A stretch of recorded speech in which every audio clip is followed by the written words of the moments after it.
Hello, welcome back to the Life's Good. My name's AJ, this is my channel.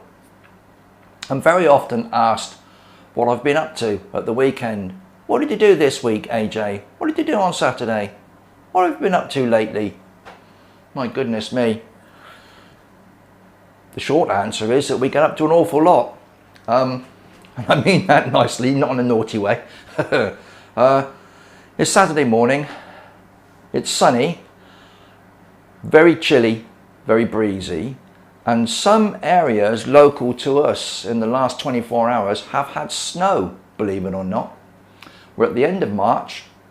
It's the weekend that the clocks go forward, and snow just goes to show that although it seems like spring, if you want to sow and grow and plant things out, you still need to be very cautious.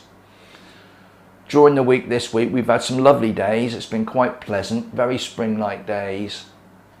And in the last 24 hours, some areas, as I've just said, around us have had quite a substantial snowfall, and it's affected roads and transportation and things like that.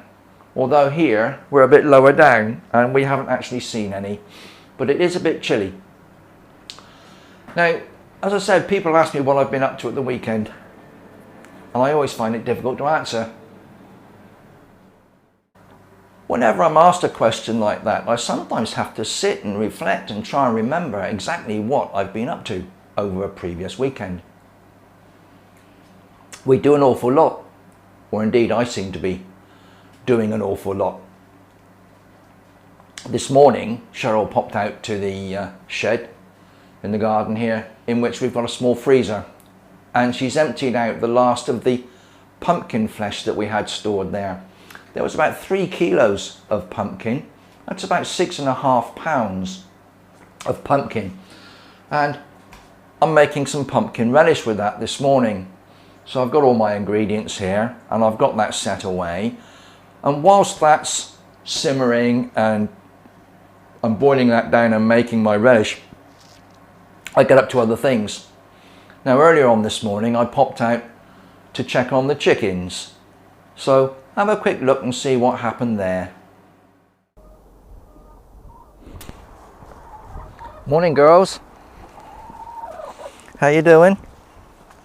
Got some fresh water for you. Hello. Hi, Daisy. Hi, Henny. Aren't you lovely? There you go, some fresh water. Okay, we'll top the food up, shall we? Have you laid any eggs today? Have you? We'll have a look and see, shall we? Our chickens get a mixture of layers pellets and poultry grain. I mix it together in this bucket, decant it into their little feeder pot, and we hang it inside the run there for them, and they access it around the sides and it backfills. Ideal little feeder for these 2 girls. Well, having given them their fresh food and water, just check in here. Oh, indeed, as I would expect, we have 2 lovely eggs. I've shown you these before. 2 very different eggs today. Very large, dark shelled one there, and a much paler one. It's got a few bits on, but there's nothing wrong with that. I'm not sure which hen's laying which eggs at the moment. We've got 2 hens, very similar, and we do get a variety of eggs, sometimes large, sometimes small, sometimes dark, and sometimes pale. But I'm not complaining. 2 lovely eggs per day from these 2 lovely girls.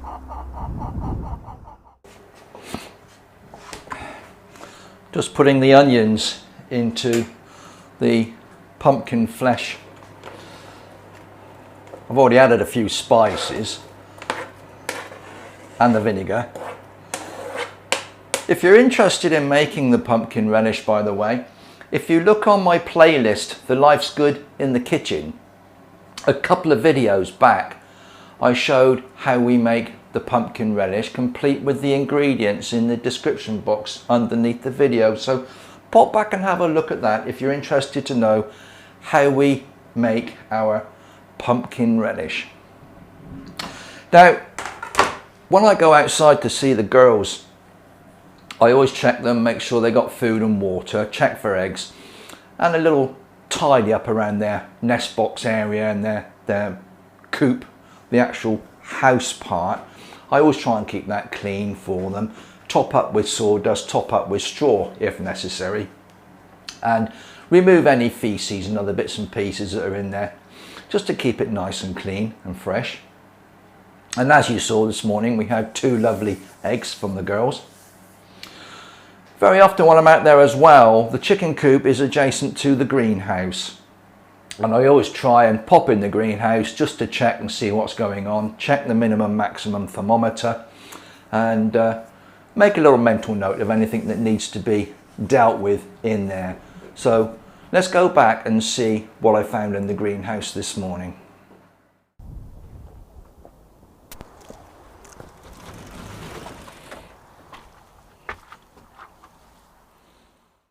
Well, it's very warm in here. I have not had the paraffin heater on. I haven't needed to use it, although it has got a bit chilly a few evenings. And looking at the maximum minimum thermometer, I haven't reset this for a week, so during the last week, the warmest it's been in my greenhouse is 35.1 Celsius, which is 95 Fahrenheit. That's pretty warm. It's currently just over 28 Celsius in here. That is around about 82 Fahrenheit. So again, it's quite pleasant in here. The coldest, now this is the important one, the coldest it's been in this greenhouse in the last week is 2.3 Celsius, which is 36 Fahrenheit.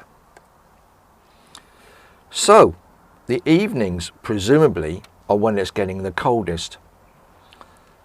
2.3, what I've got in here can probably handle that, but I wouldn't want it to stay that cold for a long period of time because that will harm everything. But clearly the days are getting warmer, there's a lot more sunlight, it's hitting the glass of the greenhouse and warming this little greenhouse quite a lot. So currently 26 Celsius, it's been as warm as 35. I might need to consider a bit more regulation of my temperatures. For example, open the door slightly to get a bit more airflow. Consider using the paraffin heater again if it does get cold in the evenings. It's still the end of March and it can still get pretty cold. We're not quite out of the woods as far as the weather is concerned. If you are considering putting things outside, please do be very careful because an odd short cold spell can knock things back a little bit.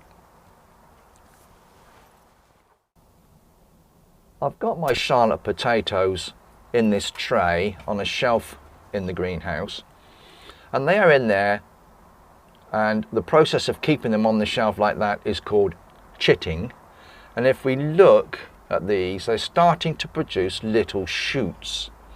Chitting is a method of leaving them in a space with daylight to allow them to start producing the shoots in readiness for planting. Some of these are quite large, and what I would consider doing when I come to plant these, I will probably actually cut them in half, making sure that I've got some little shoots on each half before I plant them. And we'll cover that process later on when I come to plant these out, probably putting these in tubs again this year. I've got a few bits and pieces on the shelf here that I have sown already. I've got some coriander coming on nicely and some parsley, and this was basil. Now as you can see, the basil hasn't germinated. It's an unusual thing. The others have, and they're all planted at the same time. The seed that I used for the basil was nearly 2 years old. So there lies a tale. After 2 years, that seed has not been viable. So I've sown it and it's not going to grow. So I need to get hold of some fresh basil seed and start again with those. But the others are coming on nicely. I've got some mixed lettuce leaves here. I'm not sure if they're going to be of any use. I will probably take those in the kitchen, let them come on in there. I've had a set already. I do several trays of lettuce during the year. Just a mixture of lettuce seeds in the trays. Let them come on and take them indoors for use with salads and little dressings and in sandwiches. My chard's doing well on the end. I've got some seed sown onions in these 2 trays here. They appear to be doing well, although the far tray, the black multi-cell tray, doesn't seem to be doing as well as the green one. I've got some peppers sown in here, marigolds in here, although they've only been put in there in the last week, so I'm not expecting to see those just yet. And I've got an interesting situation with the cabbages on the end. I sowed half a tray of Golden Acre and half a tray of January King, and interestingly enough, the January King, only one of them has managed to germinate, although I can just see one down here, and the Golden Acre seems to have done a lot better, and I've got some 1.5 to 2 inch seedlings there that I could in fact prick out and move into something larger to allow them to develop a bit more. But a quick check of all this every morning just to make sure everything's okay, or almost every morning. While I'm out here seeing the girls, I pop in the greenhouse, give everything a check the temperatures, and usually water as well. Well, as you can see, all is quite well in the greenhouse, although the temperatures have been a bit up and down. Everything seems to be all right though, it's all surviving, and there's a lot more I need to sow. And out on the plot as well, the shallots, the broad beans, the rhubarb, my raspberries, my blackcurrants are starting to bud up, and my fruit trees, I've noticed, are starting to develop some blossoms. I still need to get out on the ground and plant my parsnips. I don't want to leave that too late. Parsnips need a long growing season, so I'll be sowing parsnips soon. And also my carrots, I need to find a location for those. And I'm now considering sowing my runner beans, probably in pots or containers to start with. And also peas. I need to consider what I'm doing with my peas this year. So there's still a lot to do outside and in the greenhouse in preparation for the coming season. We accumulate quite a few eggs from the girls. If you think about it, you're getting 2 eggs a day and 14 eggs a week. We don't always eat eggs, we don't use eggs every day. So what I do is the older ones I hard boil and pickle. And these are lovely with a packet of crisps and a pint of beer of an evening watching the TV. So I've got about half a dozen or so hard boiled eggs in white, distilled white vinegar. And I've added some peppercorns, some red chilies and a bay leaf and a few mustard seeds to this, and put these on the shelf, and in a couple of weeks these will be ideal to start using as a little snack in the evening. As I said, ideal, packet of crisps, pint of beer, pickled egg, happy days. In addition to making the pickled eggs, I'm now in the process of bashing together a no-bake cheesecake. I've got my biscuit crumbs in here with some butter. I've got my cream mascarpone, some citrus fruits, and whilst this is simmering, I got the time while I'm in the kitchen to quickly put that together. So we've got a nice cheesecake as a dessert this evening. And again, if you look back through the playlist, the Life's Good in the Kitchen, I did one on the no-bake cheesecake. It's probably about a year old now, I would imagine, but it's the same recipe. You can tweak it any which way you want. So something else I'm doing this afternoon, as it is now, is putting together this little cheeky cheesecake for us to enjoy this evening. Well, it's been a productive Saturday. We now have 8 jars, quite large jars, of wonderful pumpkin relish.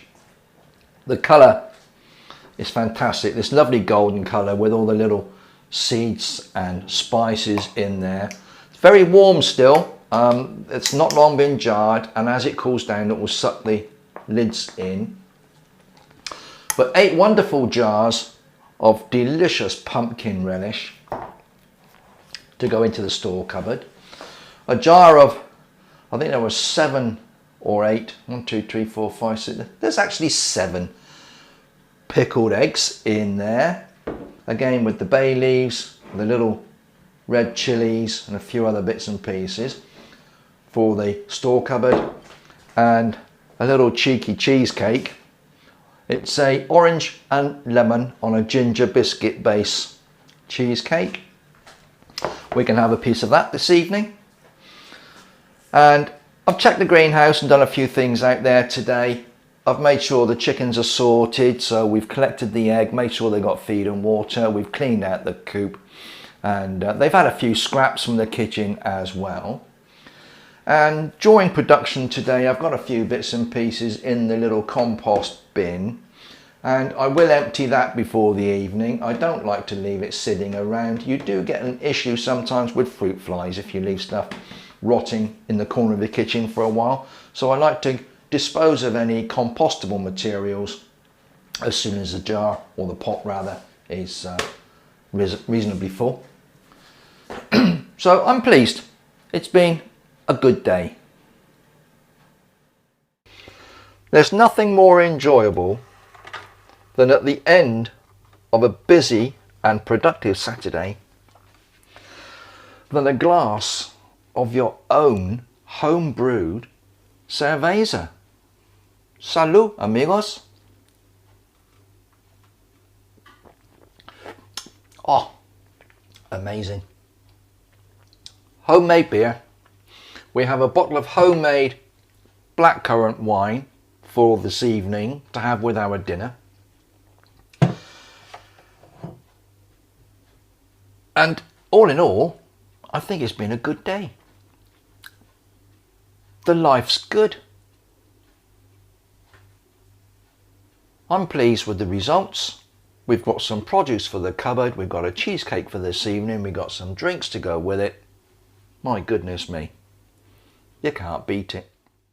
Right, well, if it's your first time here, don't forget to subscribe. There's a button in the corner, you can hit that.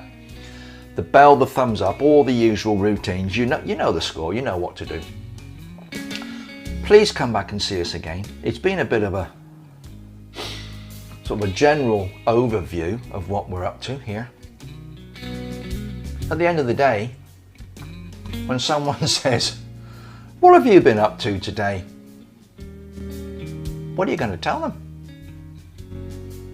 My day's full, every day's full, and enjoyable. Cheers, guys. Thanks for watching, thanks for popping in. See you next time, okay? Whatever you're doing, you take care, you be safe, look after each other, you be happy. And we look forward to seeing you again here in The Life's Good. Bye-bye now.